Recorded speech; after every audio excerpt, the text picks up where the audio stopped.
Hello and welcome to episode 2 of yet another Arsenal podcast. I'm Mark and I am with, once again, Anfield 89 veteran Richard. Hello, Richard. Hello. And you Gunners. Yes, well, and they are going on, aren't they? I mean, what another week it was. A positive week starting, it seems like a long time ago now, even though it's less than a week. Yeah, it does.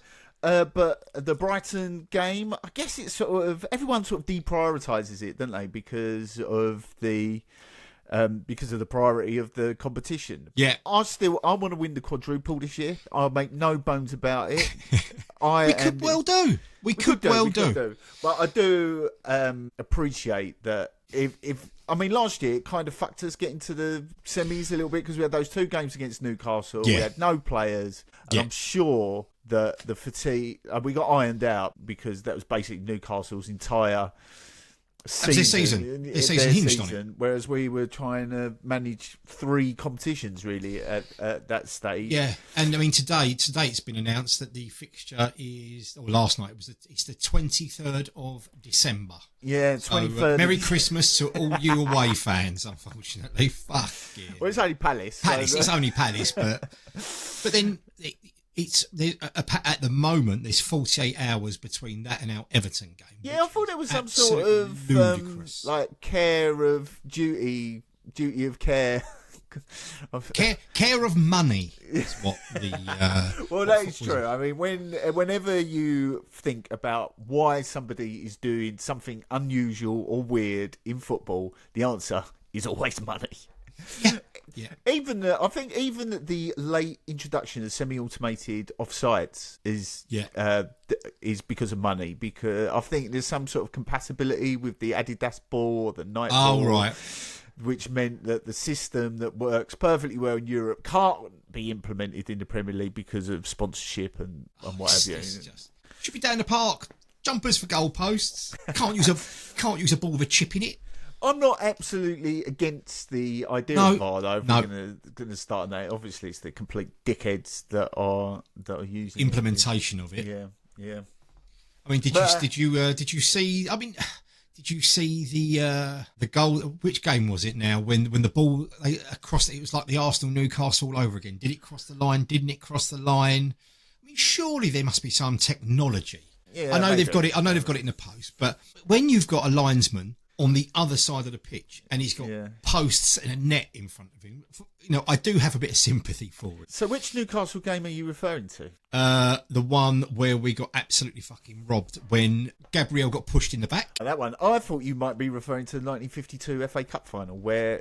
Strangely, it wasn't the first one that came to mind. I think it was the 52 World Cup, FA Cup final where Newcastle against Arsenal, their right winger put in a cross, which was obviously miles over the line, and they scored, and we lost the cup final. So I have seen I remember on my VHS Arsenal in 1986, a centenary with the green cover. They did a drawing recreation. Well, I was thinking of that drawing recreation. I was trying to find it. I remember it. I think that recreation was from the paper. Like oh, really? Yeah, it wasn't like a sort of club propaganda thing. It was in the report where someone had done a drawing. Probably it was brilliant. Took less time than VAR sometimes. Do a fucking drawing of it. Could have got the oils out compared to fucking VAR sometimes. Talking about weird decisions, I didn't go to the game. I don't think that was a weird decision. What was a weird decision was Sky's decision to play it on Sky Plus, which meant I was watching it on it felt like I was watching it 30 years ago, like when. Yeah. Or like Italia 90, where Ray Wilkins and Peter Brackley obviously weren't were watching it in a fucking room in Soho somewhere, in a studio, trying to pretend that they were watching Cremonese play fucking Brescia or whatever. It just seemed to like big disconnects between the... I found it very strange. I think there was a bit of a lack of an atmosphere anyway, which you can... It's hard in those games. It is hard in those games. But we're going to sound like two, right? We started off with 89. We've mentioned the 54 Cup final. Right? Do you know what I miss? Do you know what I really miss from football? When a World Cup, when you've got Motson or one of his glorious ilk, which sounds like doing the commentary from Mexico down the telephone. I miss that sound. I miss that sound. Yeah, I agree. Like some sort of exotic, faraway place. And looking at teams and going, who the fucking hell's that? Picture on Sky Plus when I was watching it was basically like Mexico 1970. It was filmed on a fucking potato. Yeah. And one last thing before we get onto the games. It's 2025. Do you want to watch it in standard def or full high def? Who the fuck chooses standard def these days? My wife does not give a shit about fucking high. Women don't. She couldn't even tell you. I wouldn't say all women, but she's... No, my wife's the same. My wife's exactly the same. And talking about... my wife's a Leyton Orient supporter, and we had the Leyton Orient game on last night. They played Tamworth in the FA Cup. The floodlights at Tamworth, mate, I think some bloke was there with his mobile phone and his torch on. It was almost pitch black, which might have been an added bonus for the quality of the game that was on. It's so dark. I couldn't believe it. Anyway, we played Brighton. I think we conceded some shots on target, which is an utter disgrace. But another clean sheet and another win. I mean, your goalkeeper's got to make saves at some point. So let's go back first. The team. It's pretty much what we were expecting. Yeah. And I'm fully in favour of giving fringe players, new signings, people coming back from injury minutes, and you have to kind of accept a bit of rustiness, I think, from that. Of course you do. Disjointedness. That team does not play. You can slip. I'd say every one of those, 1, 2, maybe 3 of those players seamlessly into the first team, and it would work as the first team works. When you've got 10 changes, you're going to expect a less than first team performance. I wouldn't say it was a bad performance, but it's not going to be as tight at the back. Everything's not going to flow as well. You've got Harriman Anusa up front, who I think for a young lad did a very good youngster's impression of what Gyökeres does. I think he was pushing the line. Yeah. I think he did a really good job there. It's an unforgiving position for a young forward. I think, up front on your own against basically Premier League players for you. They may be. Yeah. I don't think Brighton had a full squad out either, but they're still grown up Premier League experienced footballers, and you're making. Who will take your lunch money? You want to take your lunch money? That's what. Found it very difficult, but I don't want to, make a judgment about him from that. He was fine. He's 17. He may or may not make it. We don't know. But really, really great effort, and I quite liked it when he came off. Arteta gave him a really encouraging hug. Yeah. So they obviously think a lot of him because they want to build him up. And they don't. He missed. Does he get an assist because he had the 1-on-1? It wasn't the easiest 1-on-1 in the world. It wasn't like he was clean through centre of the goal. No. It was at an angle. He tried to lift it. It was saved, and then Saka came and just swept it in. And you've got to have, I'm sorry, with the quality in our squad now, you've got to have something about you to get a sniff of. Being fit. It's one of the things you've got to have about it at the moment. That's my worry. But anyway, so I think it was entertaining. It was there was a end to end. It was very weird seeing us being broke on and having 2 men back, 2 against 2. That was something you don't see. I think Kepa made a couple of decent saves. I think there was one corner, where they had someone at the back stick that I thought he could have done better with, but apart from that, all round, there was. I think it was a solid performance and a 2-0 win with that many changes. I will never turn my nose up at. No, and Mosquera I thought had another decent game, and love that boy. He did make a couple of mistakes, but as he's a young player, and our system. It's an unforgiving system. Yeah, it has that in it, and I think. Unlike his performance at Newcastle, where I think he let that mistake get in his head, this time around, I think he did much better at just getting on with it. Yeah. Which I think is why he came off at Newcastle.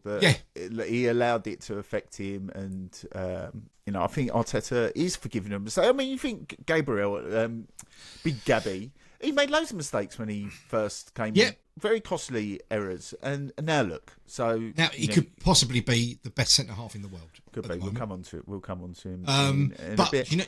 Mosquera, going back to Mosquera, 1-on-1 already. I don't expect him to get beat. No, he will make he will either stand up and I saw a stat. I think when he was in Spain, he was he made the most interceptions 1-on-1 in La Liga. But I just don't feel like he's going to get. If he needs to make a slide tackle, it's a great tackle. And if you try and go past him when you're close to him, he'll take the ball off you. I think the future for him and having him as a rotation option is fantastic. Yeah, I mean, £13 million. We have missed Saliba many times over the last few years. Haven't we? But now we kind of don't like. No, I'm not saying Mosquera is as good as Saliba, but he can slot in there with the drop off. The drop off isn't as much. Yeah.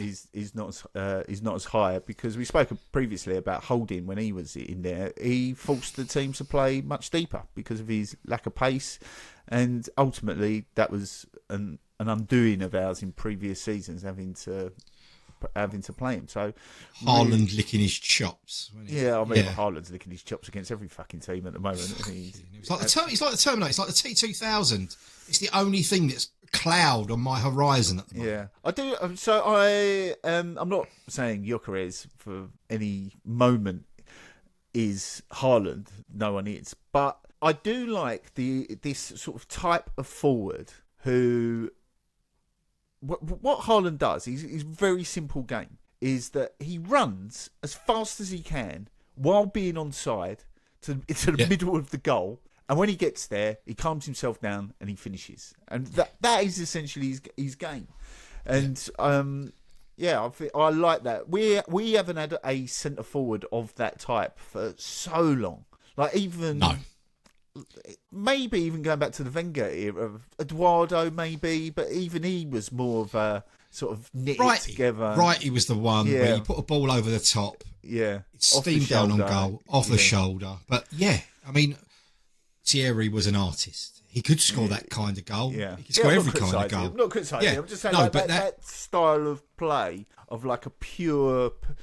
Like, you don't really get these anymore, do you? Like pure position players. Throwback. Like where, you're a left back, so you mark the right winger and you get on the outside. Don't do that. No fullback does that anymore. No. Centre halves. Listen, the whole league knows what Haaland... This is how good he is, unfortunately. Yeah. Everyone in the league knows what he's going to do, and hardly anyone can stop him. Yeah, he's incredible. And we'll get on to him in a moment. But as we say, we're now into the next round of the League Cup, and I do want to win it, but not at the expense of the type of injuries we got last year. But neither do I want to do what Wenger did in the Cardiff final versus Chelsea, which is use the weakened team to get to the final and then play a weakened team against Drogba, Lampard and all the others in the final. Once you're in the final, I think, of this competition, you got to go for it. Like, full beans. Maybe play Kepa in goal if you really want. Yeah. And we'll come on to who should play in goal as well. That's another little topic.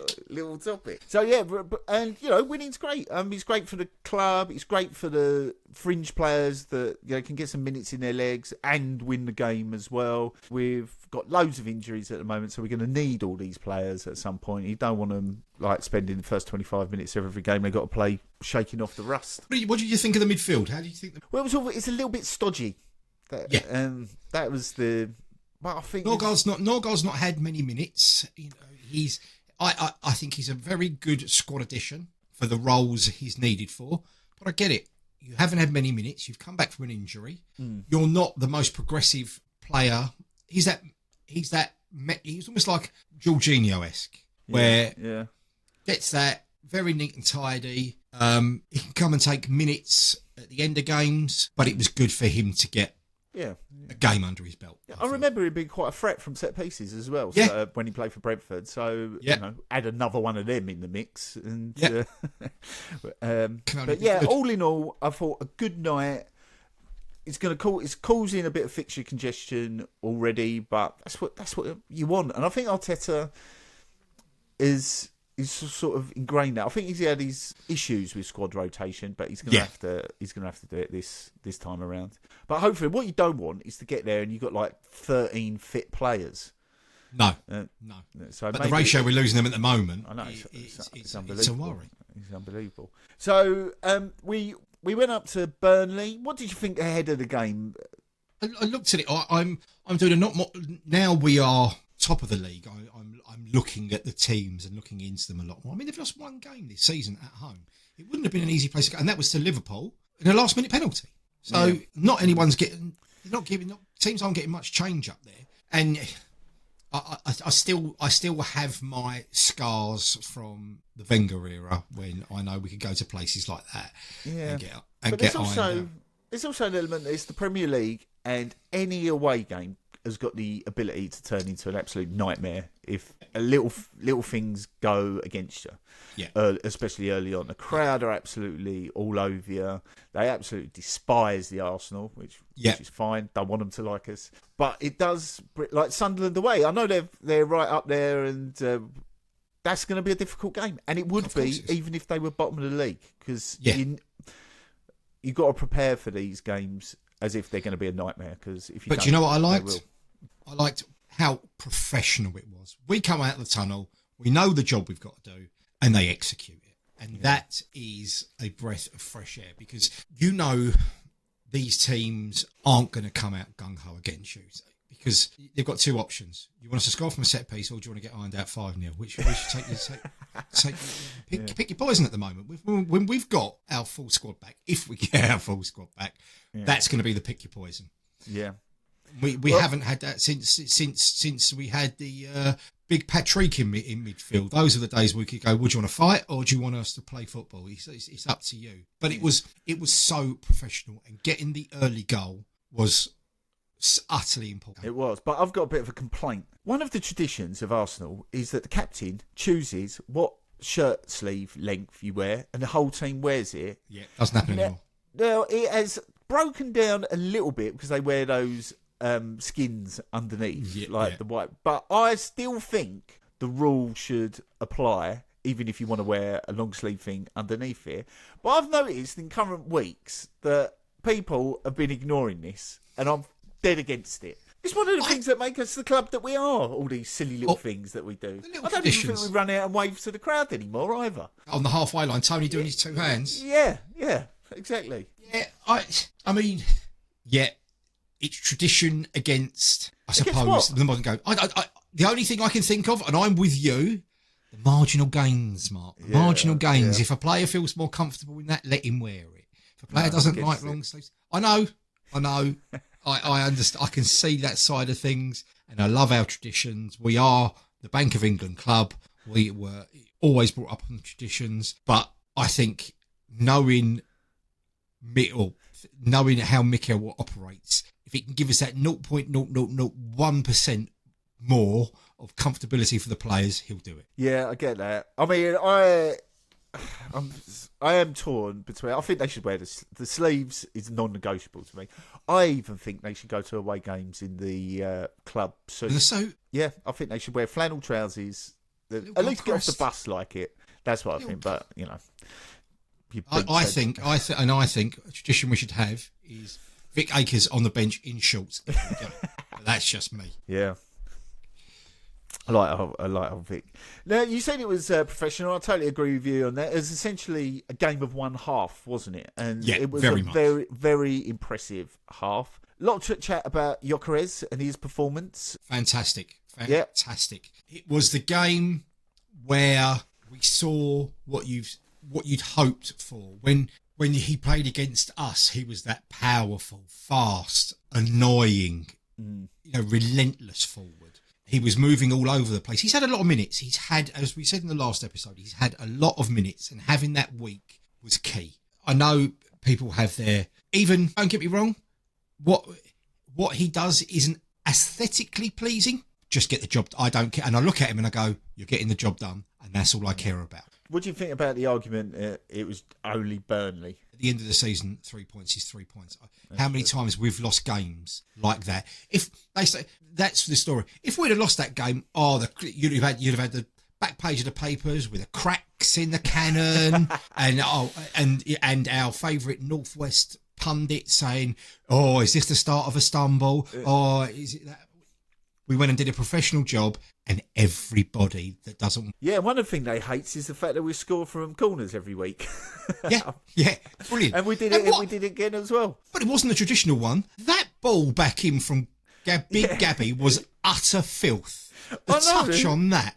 I know. He was moving backwards. He was leaning backwards and just cushioned it. That was Bergkamp-esque. I thought when on first viewing, and maybe even second or third, that he'd sort of headed it back. I did. Because the cushion on it was absolutely beautiful.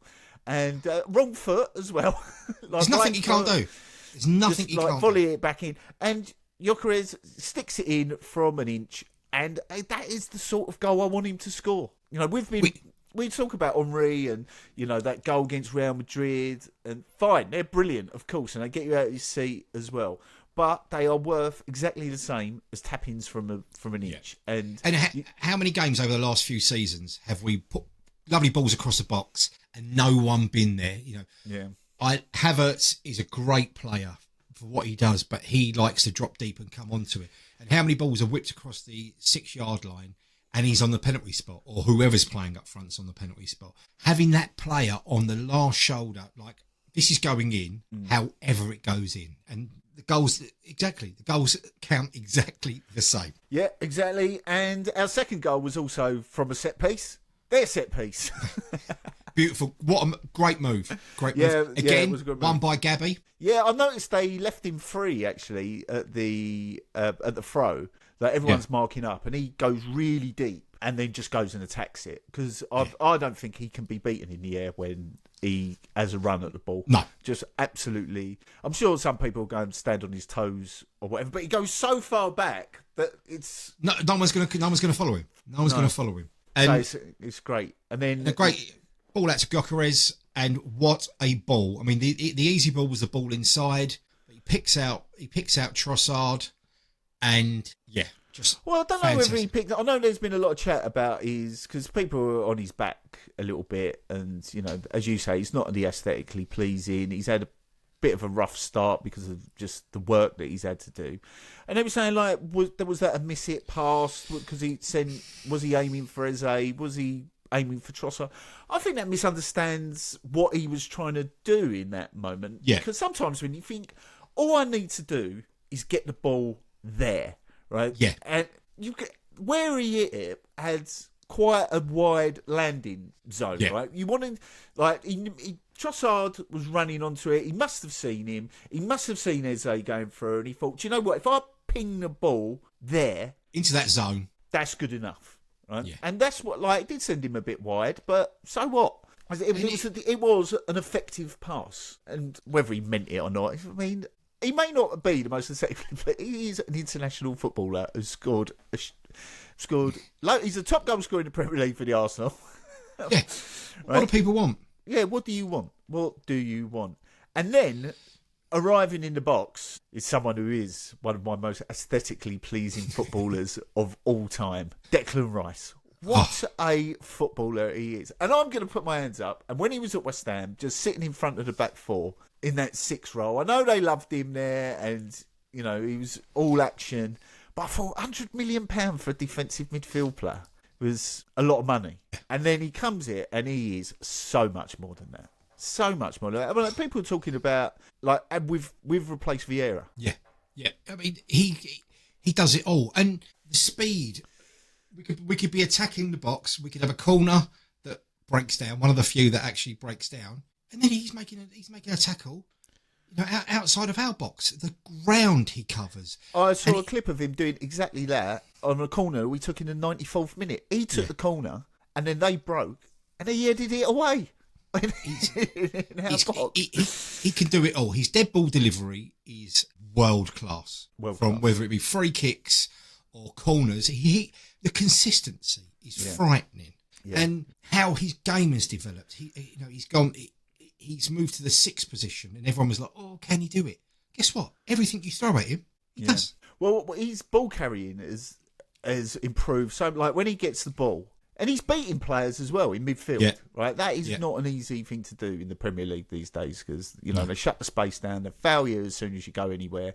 And he's beating players and carrying it like 20, 30 yards. And he's got a very majestic style about him as well. Which most importantly, he's Barnett. He's banging at the moment. What a lid that boy's got on him. It's all boo. Oh, it's majestic.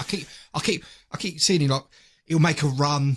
and then he'll put his fingers through you, and I'll go, do you know what, son? I'll be doing that too. I was worried about it, Barnett, at Burnley. You know, it was quite a dry, windy day. Yeah. And, you know, and it's not like one of those haircuts that it seems like it's got a lot of product in it, but it's got a lot of structure to it, hasn't it? Oh, he's not losing that anytime soon, is he?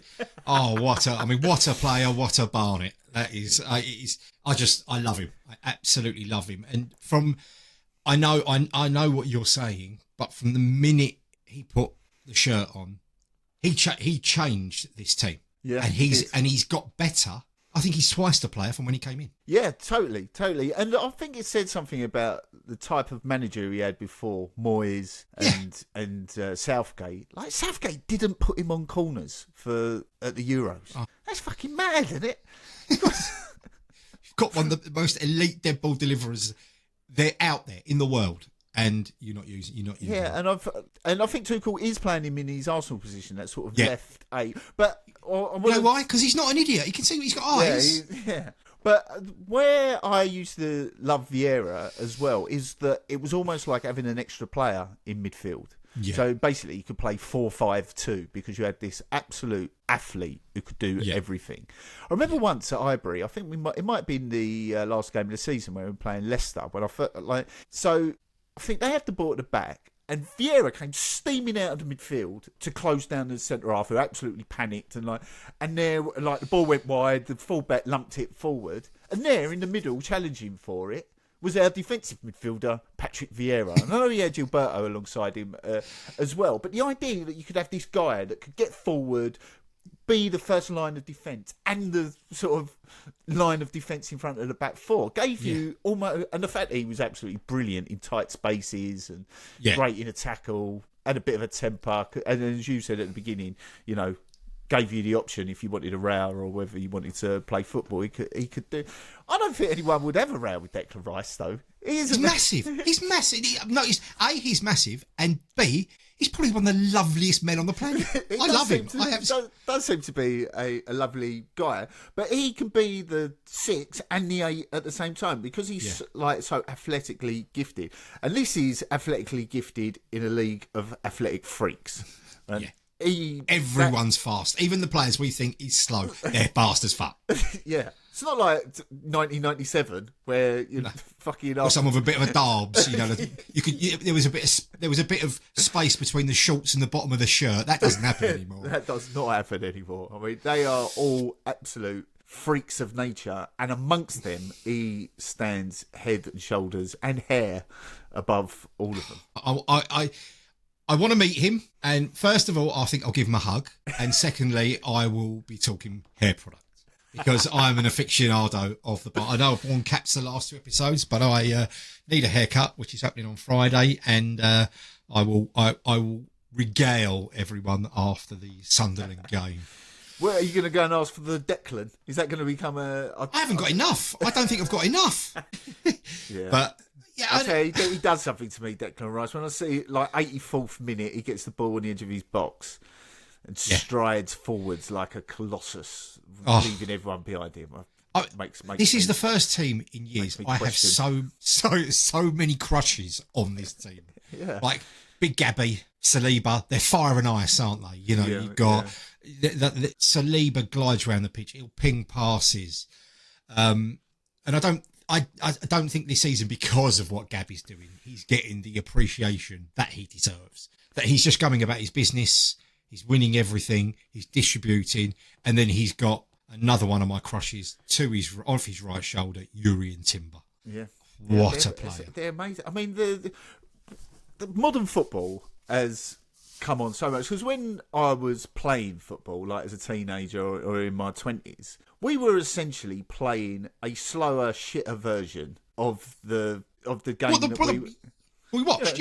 Yeah, we were just not as good, but pretty much it was the same principles applied. Nowadays, it's like a completely different game with the Calafiori, the Chaos merge. Like, we've got fullbacks popping up in the centre forward position. Like, not once or twice. That's like their position. When we're going forward, we got two forwards. The actual forward that we bought and the left back. Yeah. I mean, the West Ham game was brilliant because I was just close to the halfway line on the upper tier. And I spent most of the game going, me and my son going, look where he is now. We spent most of the game watching Calafiori, just laughing, going, then he's at right back, then he's centre forward, then he's centre mid, and he's picking it up in the 10 role. How do you deal with that? Yeah, that is the great thing about. That's one of the things I love about modern football is this sort of completely ripping up what people thought these positions should do and the jobs that they have in the team. And then second half, well, as I said, people talk about game of 2 halves. This was game of 1 half because second half it was like, do you know what? We've won this. Just nothing silly. Gyökeres come off, and at the time I thought, okay, we're 2-0 up. Let's close this out. Little did I know the muscular injury had reared its ugly head again. We're recording this on the morning of the Prague game. And he's out. We have 7. Only Arsenal can build a squad with 2 players in every position and still be short. We have 7 forwards out currently. Yeah, of our forward players. And it for all the shit that Gyökeres has got, it was a noticeable difference. I know Marino's doing a job up there, and it's not his position, but there was a noticeable change in what he was giving us as well. I don't actually think he played very well when he came on, actually. I don't want to slag him off too much, but even in the context, I thought he was... Gyökeres is a forward.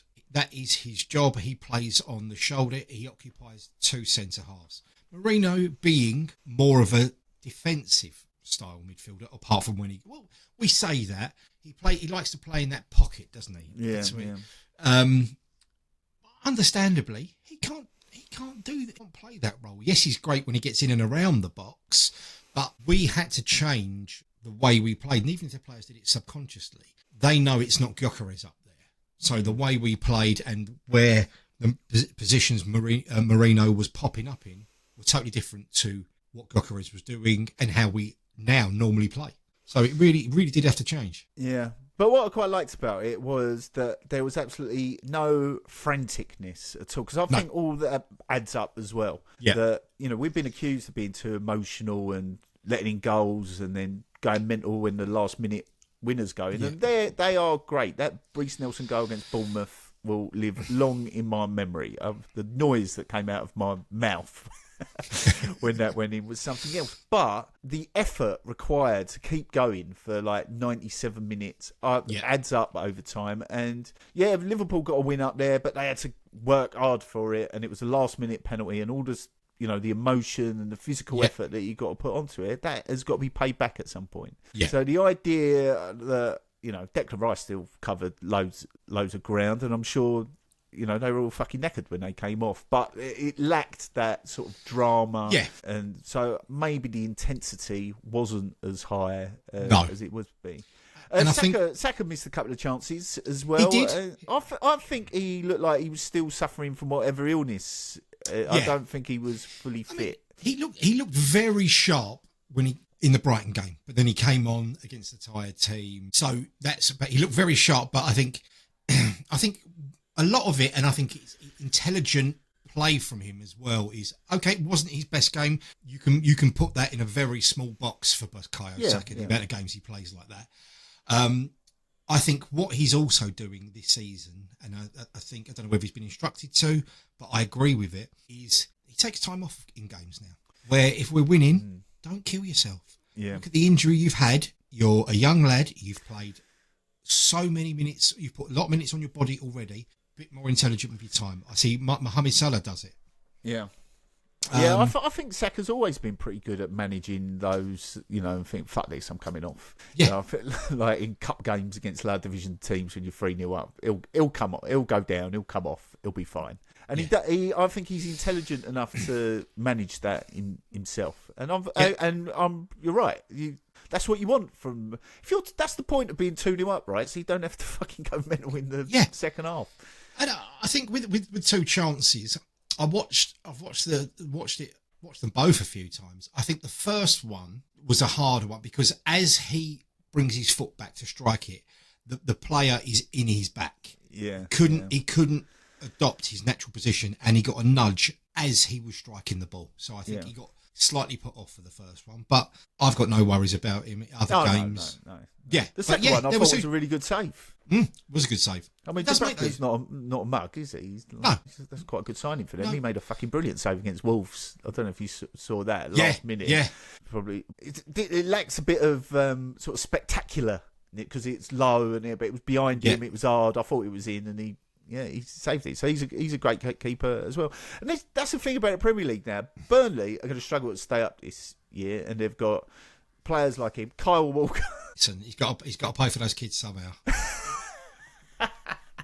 Him and Trossard were having a bit it was not a friendly encounter between them, was it? No, to be perfectly honest, Trossard was a bit of a silly boy. Yeah, he was. Yeah, he was. He's got that spiky side to him, and there were a couple of times when Trossard, when a player's slowing down, when the ball goes and they're slowing down, and he gave Walker a nudge in the back, and then 2 minutes later Walker gives him one, so you could see it there. But he must have learned. You've got to learn from last season. We're Arsenal. Yeah. We can't be kicking out like that. And I was very surprised. Because VAR did have a look at it as well. I think they stopped the game for it as well. You can't do with losing him. No, you can't. We've got so many players there. You can't have someone get sent off for fucking something absolutely, completely unnecessary and avoidable like that. So I agree with you. He was. Does he ever look happy, Trossard? I just think he's one of those people. I think he'd be happy in the training ground eating lunch on his own. It's just one of those. It's just he never celebrates goals in a happy way. It's just one of those people. He comes on. He's been, and I think he gets unfairly derided. Because he, in the summer everyone was saying, "Oh, we need to upgrade there." Okay, we brought players in. Look at his numbers. Look at his numbers. The problem he has is not only is he a moody bastard, but he has got a very frustrating way of playing the game, of not giving it, going this way, turning inside, turning back, turning the other way, and more often than not, he keeps the ball and recycles it as well. But it's the way and style of players that they have. Like Berbatov and Ozil, they were these players because they had this sort of very laconic style that, people would say they weren't trying. Yeah. He's got a style. He's like, fucking hell, stop doing that. Yeah. No, I get it. And, but he produces, and especially at the moment, he's going to be essential. I mean, I haven't seen how long Martinelli's out for. Hopefully it's not a long one, because I know obviously they've spoken about, Mikel spoke about Gyökeres and wasn't as effusive as I would have liked him to be. But we've got 2 games to get through now. We've got tonight against Prague. I don't know much about them, but I think everything you see, they're not the strongest side out there. No, let's get a set piece goal. Their Champions League team is away. That's that's my.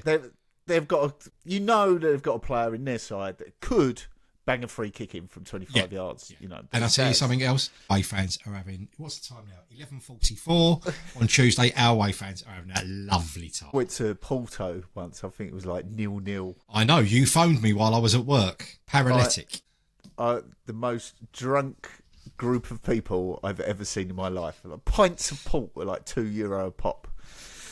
We got dumped at the port about 10 in the morning. The game's at 8:45. Early one tonight, that's a bit of a pain. But before we get there, you say Trossard is producing the numbers. I'll tell you who isn't. David Raya. Absolutely nicking a living. What's the point? What's the point of having him? I think get him out of my club. I think he should be dropped and replaced. I'm open to discussion here. He should be dropped and replaced by either Norgard or maybe Zubimendi, because essentially Raya's job in the team is to be a distributor. You're not telling me that he's a better passer of the ball than Martin Zubimendi, is he? He might as well get he might as well get a Saturday job. Don't do anything. He's had an application to work from home. yeah. I said it will count against our PSR, hopefully, if he gets a little Saturday job. But the shot on target thing, right, which I'm now... It's It's now making me nervous when I'm watching. Yeah. Right. Like you want those second halves to be physically undemanding for the players, but I would like them to be mentally undemanding for me. And yet here I am, absolutely terrified that Burnley might have a shot that dribbles into his arms. We know that Palace one doesn't count. The one against Atletico Madrid was going wide. And he wasn't in goal for the Brighton one, so he hasn't had a save to make for about 5 games now. No, and I almost had like we won the game 2-0, Burnley, professional job, and they hit the post right on the final whistle, and I sat, and the whistle went, and I sat and went, fucking hell. I hope that's not the start of something. We just won a game 2-0 because they've had one shot that's hit the post the entire game. Not target, doesn't count. The record's intact, just like that stupid Eddie and Nketiah header. Not having that as a shot on target. No. I don't even think it would have gone in. No. Yeah, but the intensity won't be there because they've qualified for the World Cup, and it's like Gabriel going to Brazil, and I haven't looked at the fixtures. I don't know who's playing. Yeah. But who we got when we first come back? First come back, we have the cowards of Tottenham Hotspur. Is it right after? Yeah. But it's at home, isn't it? Right. Okay. Yeah. Well, talking of which, I know it corresponded with a Chelsea win, which I'm never that pleased about, but I did fucking enjoy Chelsea Tottenham. Boo!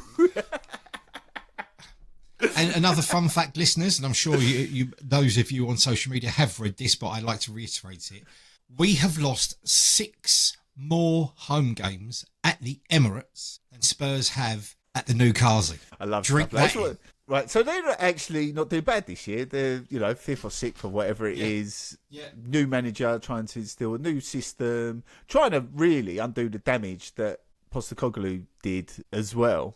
Yeah. And they are furious. And you know why they're furious? If Arsenal were 8th, they'd be fine. They'd be totally fine with it. Yeah. Because we're top and running away with it and not letting in even shots on target. Deal with it. I get it. They've got a poor squad. They do have a poor squad. I mean, this may be my red tinted glasses, but they laud Van der Ven as some deity. Now, a defender that's his main job is running back to cover really, really fast and making slide tackles isn't the mark of a good defender. No, I totally agree with that. I know they like him. He runs fast. He boots it out for a throw-in. You know what Arteta thinks about that? That's giving the ball away. Yeah. Yeah, and their central midfield is weak, and they've got an average forward line. That is a legacy of their chairman, who I was sad to see go. Yeah, it was. But what I did enjoy this week, I saw on the socials, is a Spurs fan say exactly that. Say this is a legacy of that. I'm going to quote this: that slaphead goblin. See you next Tuesday. Nice. Well, as I say, I liked him. Yeah, I would do. I wish he'd never left. Yeah, but yes, so we've got them. So fingers crossed it'll be their annual. Come here, lads. Bend over. Yeah, we'll take our 3 points, and we'll have a few players back because they were talking about potentially Madueke, and it'd be nice if we could have Madueke and Havertz on the bench. Yeah, some options would be good. Someone else who is returning, or not returning, but facing us, a familiar face, who scored a albeit deflected goal last night. Granit is back. He is. Does this make you more worried about... Because I'll tell you why. If you look at our performances in isolation, take all the emotion out of it, what have we got to be worried about? Nothing. Premier League teams can't even have a shot on target. They can't even do it. But you input into that, like the football karmic universe about... you can dominate a game and lose. Yeah. You're an old player who you fucking slagged off the pitch and called you... and he had to go Told back. us to fuck off. Yeah. I mean, I wasn't against that. I don't think he's got any ill will to the club at all. No, I don't. I don't think he has either. But do you know what I would do if I was him? Right early in the game, I'd have a shot from a ludicrous distance. Get one on target. Just get it on target. Get in their head. Say that's one. Fact that I'm worried about how much we will create if we go with we're in a situation where, again. Yeah, that's my concern. Yes, we've got the set pieces. There will be games where we don't score those. That's my only concern at the moment. At the back, and the thing is, all right, you drop 2 points. If heaven forbid you drop 2 points there, and I say the only thing that worries me is the T2000 at Man City. But I don't worry about the rest of their team. I think defensively they're not there. Midfield, they're not the team they were. But it's just a speck to lose. Yeah, you're right. You're right. And, we are 6 points is a nice little gap to them. I know we've got Bournemouth in between. No, they lost, didn't they? So, is it a 6 point gap at the moment? I think it is. 6 point gap. That's nothing. That's one loss. They beat us at their place and it's over. So, that is a nice gap to have. I'd rather have it than not, but let's not kid ourselves. It's handy that Liverpool play Man City. If we can get a win on Saturday, then it's pressure on both sides for Sunday. Yeah, I agree with that. Right, so we've got 2 games between now and then. Slava Prague tonight. It's the early kick-off. Hopefully I can get this out before that kicks off. And then Sunderland away, when we'll come back at our leisure because it is the international break, which from an injury point of view is more than welcome, but from a life and football point of view is fucking shit. Anyway, I've actually got some socials now. We've got an email address. I think I've chose it poorly now. It's yap49@gmail.com, but yap's got 2 A's. Yap49. I know why you got the 49. I believe that will be the 49 undefeated. There is. It was actually suggested because I was trying to get something that was easy to pronounce, and that was a suggestion. We will never mention the 50th game. Because I fucking will. I've got a spreadsheet with all 87 injustices on that, but maybe we'll visit that during the international break. When we've got fuck all to talk about. But until then, get in touch. Look us up on YouTube and Instagram, and send us an email as well. Tell us what you think, and we'll talk to you soon. See you later. See ya. Bye.